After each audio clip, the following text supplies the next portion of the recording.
Never forget. Good evening. My name is Dr. Jay Lipoff.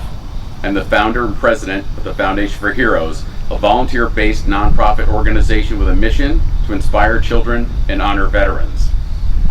Before we get started, and in the spirit of honoring and remembering heroes, I want to talk about Officer Peggy Smolarski from the St. Mary's County Sheriff's Office. Not even 2 months ago, this county lost a hero, Officer Peggy Smolarski, truly one of the greats from the St. Mary's County Sheriff's Office. For almost 20 years, she served this area proudly. Last year, I invited her to read names at this very function, and she agreed, but at the last moment, she had an opportunity to speak with some doctors at Duke about other treatment options, and we had both hoped for the best. Her wit, her smile, her wisdom, her caring and concern for everyone here was genuine, just like her. She was a local icon and a decorated hero. She was like your mom, except with a badge. She was wonderful. Losing Peggy hurt this county deeply. She was simply one of the nicest and sweetest people you could ever meet. A loving wife, mother, grandparent, and hero. To honor her, I decided to create the Peggy Smolarski Community Hero Award. This award is given to a sheriff nominated by their peers and the community who exemplifies the attributes that made Peggy so loved in the county. This year's winners are Corporal Christy Nelson and Sergeant Angela Delosier. And we have some fun awards in the spirit of the woman who we all adored so much. Each of these officers will receive a beautiful plaque, 2 different sized coffee cups, and a cornhole set to remember and raise a glass to Peggy. We are also donating $2,500 from our sponsors to EMS organizations being represented here tonight. In addition to that, we also are donating over $1,000 in books and superhero capes and masks to Dr. Shirley Reddick to bring back to Johns Hopkins Hospital and give out to her patients.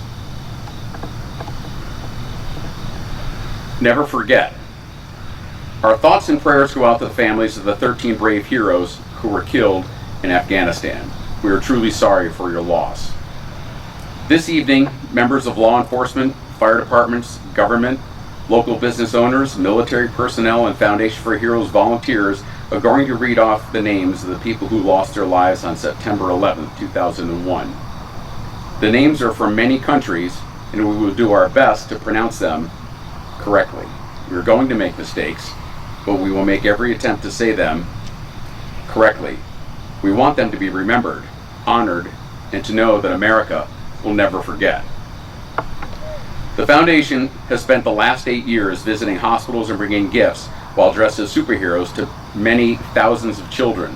We have also spoken to thousands of children in elementary school to teach them about being a hero by listening to their parents, never giving up, making healthy choices, showing kindness to others, how to handle bullying, stranger danger, fire safety, and much more so that they may grow up safely and become a superhero within their own community and to others. Recognizing our country is filled with other heroes, we started to find ways to honor and thank veterans for their courage, service, and sacrifices they have made to keep our country safe and to ensure our freedom. I was not alive when JFK was assassinated, but I was when the Challenger flight exploded in 1986. It was surreal.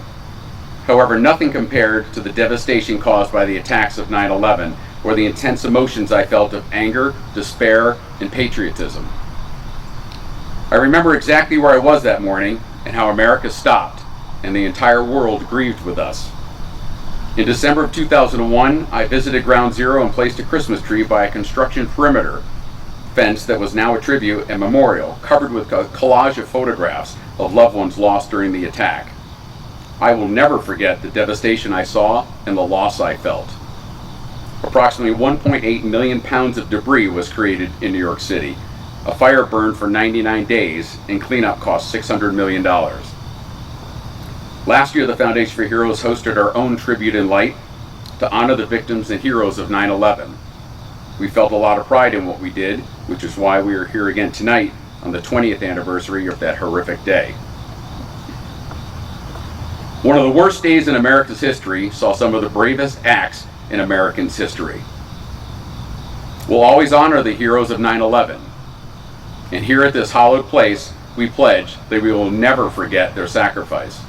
President George W. Bush. Because this is the 20th anniversary of September 11th, media coverage has been more prevalent than in previous years. I know the images and stories are disturbing and heartbreaking, but we have to remember and teach the next generations. And the best way to never forget is to recall exactly what happened. On the morning of September 11th, it was a beautiful morning and the day started off like any other day.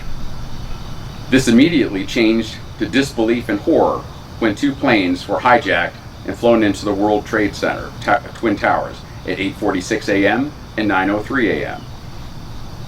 Millions watched innocent victims get burned alive, some jumping to their deaths, and then the buildings collapsed at 9:59 a.m., and in 10 seconds, approximately 600 workers and first responders were killed. Another plane was flown into the Pentagon, killing 184 people at 9:37 a.m. And the fourth, en route to the White House, where the Capitol building, was crashed into an isolated field in Shanksville, Pennsylvania at 10:03 a.m. due to the heroic actions of its passengers. Ordinary, everyday people rose up to protect and defend the country. At 10:28, the North Tower collapsed, killing 1,400 people. As a result of these attacks, almost 3,000 people were killed and close to 10,000 more were injured. Fathers, mothers, sons, daughters, spouses, fiancés, brothers and sisters were all taken too soon. Victims were from over 75 different countries, including Jamaica, South Korea, Japan, the Dominican Republic, and Canada. The New York City Fire Department lost 343 from its ranks from 75 different fire companies. 71 officers from 10 different agencies died, including 23 NYPD officers and 37 officers from the Port Authority. The heroes put their lives second, focused on their job, likely knowing the peril that awaited them, charging valiantly towards danger to help others.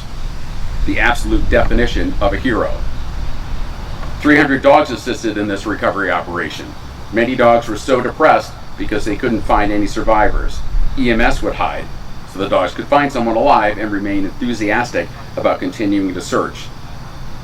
The last rescue dog, Britannia, passed away at the age of 16 in 2016.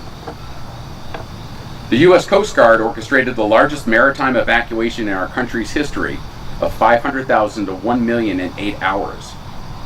All of these organizations were instrumental in preventing tens of thousands more deaths. The National Institute of Standards and Technology estimated that approximately 17,400 civilians were in the World Trade Center complex at the time of the attacks. First responders saved 87% of the people in the buildings. 87%. None of us will ever forget this day, said President Bush. Yet we go forward to defend freedom and all that is good and just in our world.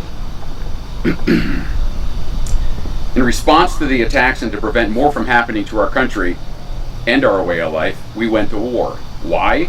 Because America is the land of the free, the home of the brave, a place of hope, a world of opportunity, and a blend of diversity of thought, religion, races, and dreams from sea to shining sea. No one will ever destroy that, and if you try, we will fight. Some, like Arizona Cardinals' Pat Tillman, left his football team, enlisted, and was killed fighting for a cause he believed so much: America. Since 9/11, an estimated 7,000 brave men and women have died defending our rights and freedoms because our country asked them to. Since these wars, over 31,000 veterans have died by suicide, 4 times higher than combat deaths. The first victim of 9/11 was Father Michael Judge, an Irish American, born in Brooklyn, survived the Great Depression, became a priest in 1961, and eventually became a Roman Catholic priest at St. Francis of Assisi Church. He also was the chaplain to the New York City Fire Department.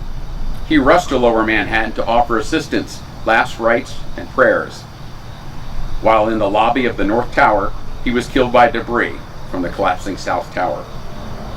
Since 2001, over 2,000 more first responders have died due to cancer and other illness attributed to helping at Ground Zero.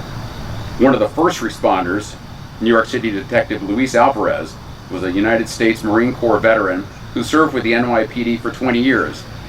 He died at 53 on June 29, 2019, from pulmonary illness and cancer brought on by exposure to the smoke, chemicals, and dust filled with heavy metals at Ground Zero. His friend and NYPD partner, Detective Fry, has Hodgkin's lymphoma and pulmonary fibrosis due to the same reasons. Thanks to the testimony by heroes like Detective Alvarez, the September 11th Victim Compensation Fund has been extended through 2090 as the medical world prepares for more illnesses because asbestos exposure becomes symptomatic in the third decade of exposure. Newsday reported in 2020 that 125,000 people, including 79,000 first responders, have enrolled in the World Trade Center Health Program, and at least 18,000 have been diagnosed with a 9/11 related cancer, and thousands have respiratory illness and mental health issues. There are 50 to 80 new cases diagnosed each month. The documentaries and hours of footage from this attack remind us we can never forget. This day is extremely important, and I am so honored our small Southern Maryland community has come together to support and remember the 20th anniversary of September 11th.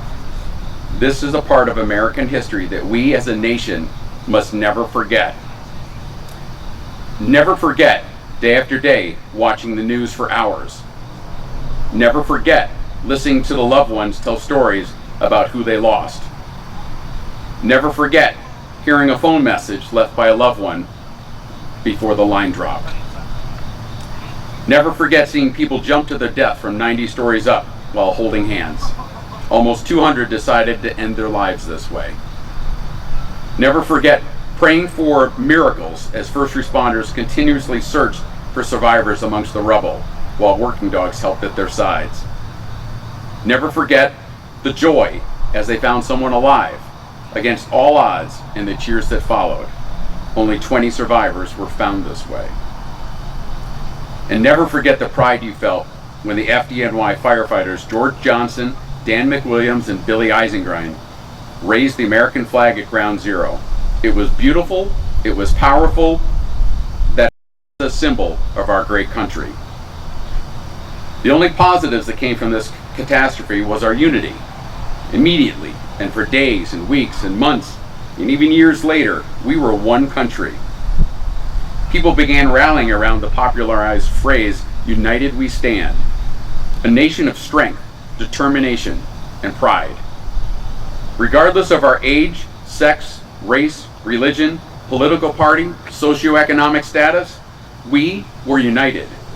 We were one. We were together. We were America. And that we can never forget. In the immortal words of one of the United Airlines Flight 93 heroes, Todd Beamer, who organized other passengers to take over the plane from terrorists and prevented it from crashing into the White House, "Are you guys ready? Let's roll." Please take a moment to personally reflect while the lights remain on. Raise your glass and toast your loved ones, our military heroes who protect our freedom, and the law enforcement agencies, fire departments, and emergency personnel that keep our families safe. Cherish each other every day. God bless you and your family. God bless all of the first responders. God bless the veterans who have fought or continue to protect our country. And God bless America. Good night.